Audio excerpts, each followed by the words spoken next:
সুপ্রিয় দর্শক, আসসালামু আলাইকুম। আজকে আপনাদের মাঝে নিয়ে এসেছি নুডলসের রেসিপি। প্রথমে একটা ফ্রাই প্যানে দিয়ে দিচ্ছি পরিমাপ মতো পানি। পানিটা ফুটে গেলে দিয়ে দিচ্ছি পরিমাপ মতো নুডলস।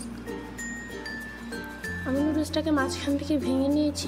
আপনারা চাইলে আস্ত দিতে পারেন। নুডলসটা সেদ্ধ হয়ে গেলে আমরা একটা ছাঁকনির সাহায্যে নুডলসটাকে উঠিয়ে নিচ্ছি যাতে পানিটা ঝরে যায়।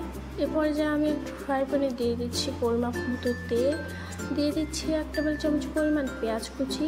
পেঁয়াজ কুচিটা ভালো করে নেড়ে এ পর্যায়ে আমি দিয়ে দিচ্ছি 1 টেবিল চামচ পরিমাণ কাঁচামরিচ কুচি, দিয়ে দিচ্ছি 1 টেবিল চামচ পরিমাণ বরবটি কুচি।